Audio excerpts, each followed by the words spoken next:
السلام علیکم ورحمۃ اللہ وبرکاتہ۔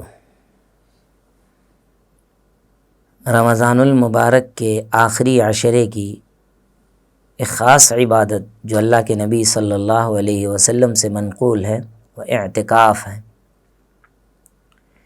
اعتکاف وہ عبادت ہے جس کی فضیلت اور اہمیت قرآن اور حدیث میں جگہ جگہ وارد ہوئی ہے۔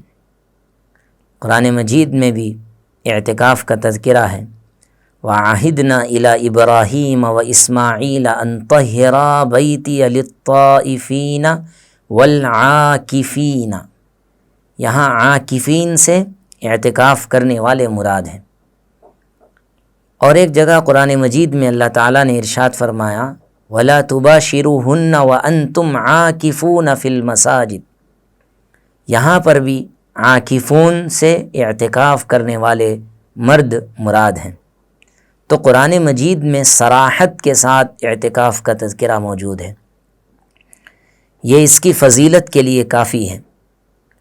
لیکن اللہ کے نبی صلی اللہ علیہ وسلم کی اگر ہم زندگی کو دیکھتے ہیں تو سمجھ میں آتا ہے کہ ہجرت کے بعد سے لے کر وفات تک اللہ کے نبی صلی اللہ علیہ وسلم نے تواتر کے ساتھ اعتکاف ادا فرمایا ہے، اور مسلسل 10 دن تک اللہ کے نبی صلی اللہ علیہ وسلم اعتکاف فرمایا کرتے تھے۔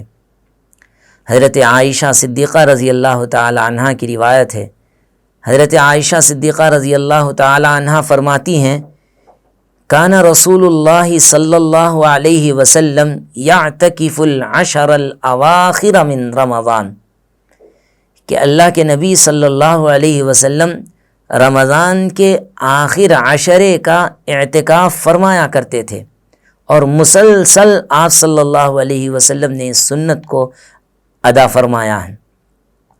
اور اس کے علاوہ کئی احادیث ہیں جس میں اعتکاف کی فضیلت وارد ہوئی ہے۔ ایک حدیث میں اللہ کے نبی صلی اللہ علیہ وسلم کا ارشاد گرامی ہے من اعتکف ایمانا و احتسابا غفر له ما تقدم من ذنبه، جو شخص ایمان اور یقین اور احتساب کے ساتھ اعتکاف کرے گا اللہ پاک اس کے پچھلے سارے صغیرہ گناہوں کو معاف فرما دیں گے۔ اللہ کے نبی صلی اللہ علیہ وسلم سے ایک اور حدیث میں بھی وارد ہوا ہے، اللہ کے نبی صلی اللہ علیہ وسلم نے معتکف کے بارے میں فرمایا ہے هو يعكف الذنوب ويجري له من الحسنات كعامل الحسنات كلها، وہ گناہوں سے بچا رہتا ہے اور اللہ رب العزت معتکف کو بہت سے ایسے اعمال کا ثواب دے دیتے ہیں جو وہ کر نہیں پاتا ہے صرف اعتکاف کی بنیاد پر۔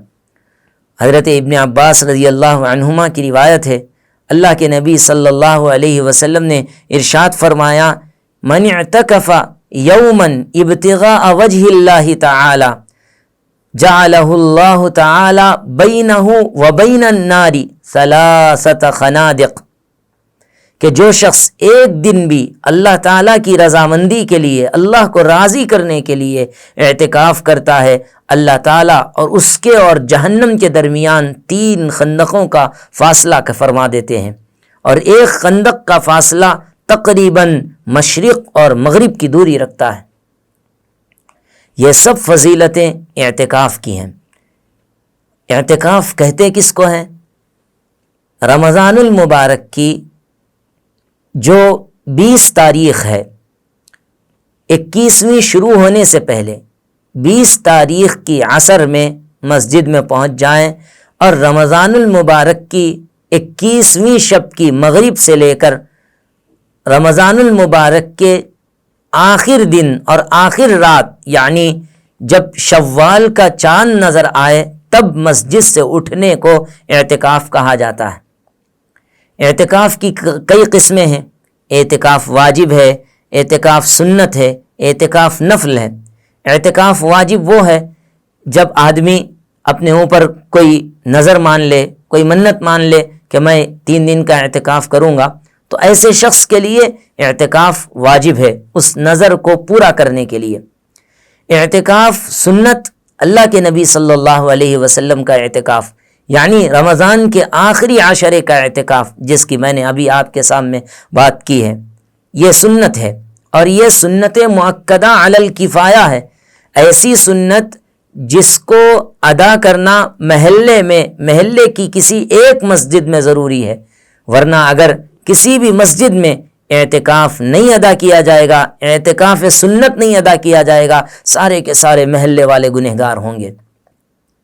اعتکاف نفل وہ 1 لمحے کا بھی ہو سکتا ہے، 1 منٹ کا بھی ہو سکتا ہے، اور 1 گھنٹے کا بھی، نماز کے وقت تک کا بھی ہو سکتا ہے۔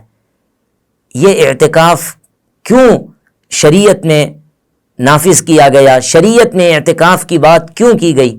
اس لیے کہ شریعت میں انسان کو اللہ سے جوڑنا اصل مقصد ہے، اور اللہ رب العزت کی یاد، اللہ رب العزت کی بندگی، اللہ رب العزت کی محبت اور اللہ رب العزت کا استحضار انسان کو جتنا مسجد میں ملتا ہے کہیں نہیں ملتا۔ اس لیے اللہ کے نبی صلی اللہ علیہ وسلم نے باقاعدہ اعتکاف کا اہتمام فرمایا ہے۔ رمضان المبارک کا آخری عشرہ چل رہا ہے، اور رمضان المبارک کے اس عشرے میں 2 خاص چیزوں کو حاصل کرنے کے لیے اعتکاف کو شریعت نے اور اللہ کے نبی صلی اللہ علیہ وسلم نے اپنی امت کے لیے ایک نمونہ بنایا ہے، وہ ہے شب قدر کی تلاش۔ جو انسان اعتکاف کرتا ہے اللہ پاک اس کو تقریباً شب قدر عطا فرما دیتے ہیں۔ شب قدر یوں ہی نہیں ملتی، دن میں عبادت، راتوں میں اللہ کی یاد، اللہ کی بندگی سے شب قدر ملتی ہے۔ تو اعتکاف کرنے والا، بالخصوص آخری عشرے کا مکمل اعتکاف کرنے والا شب قدر کو پا لیتا ہے۔ اس لیے اعتکاف کا ایک بڑا مقصد شب قدر کی تلاش ہے، اور دوسرا مقصد اللہ کے دربار میں چمٹ جانا، اللہ کے دربار میں پڑھ کر اللہ کو منانے کی فکر کرنا ہے۔ جیسے ہم دیکھتے ہیں حکومت سے کوئی بات منوانی ہو یا کسی سے کوئی بات اپنی منوانی ہو تو چند لوگ ایک جگہ جا کے بیٹھ جاتے ہیں اور بیٹھ کے اپنا دھرنا دیتے ہیں، اور وہ جب تک ان کی مانگیں پوری نہیں کر دیتا وہ نہیں اٹھتے۔ ابھی ہم نے چند سالوں پہلے اس کا مشاہدہ کیا اور ہم نے دیکھا بھی ہے۔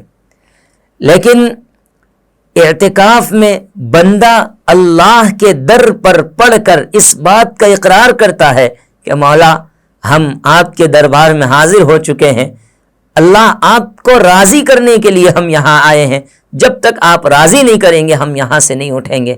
رمضان کی آخری رات میں اللہ پاک روزے داروں کی مغفرت فرماتے ہیں، اس میں ان اعتکاف کرنے والوں کو بھی اللہ رب العزت اپنے فضل اور کرم سے معاف فرما سکتے ہیں۔ تو اعتکاف کا دوسرا بڑا مقصد اللہ کی یاد اور اللہ رب العزت کو راضی کرنے کی فکر ہے۔ تو مسلمانوں، رمضان المبارک کے اس آخری عشرے کے اہتمام کے لیے اعتکاف کی عادت اپنے اندر ڈالیں۔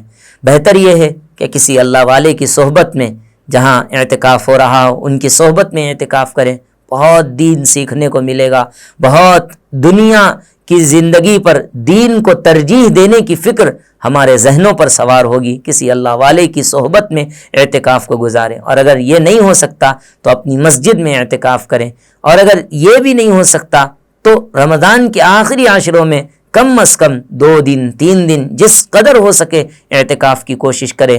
اگر اتنے بھی بس کی بات نہیں ہے تو کم از کم طاق راتوں میں اعتکاف کرنے کی کوشش کریں اور اللہ کو منانے کی کوشش کریں۔ اللہ پاک ہم سب کو اعتکاف کی توفیق نصیب فرمائیں، اور اللہ پاک ہمیں اپنے رضامندی نصیب فرمائیں۔ آمین یا رب العالمین، وصلی اللہ تعالی علی سید المرسلین۔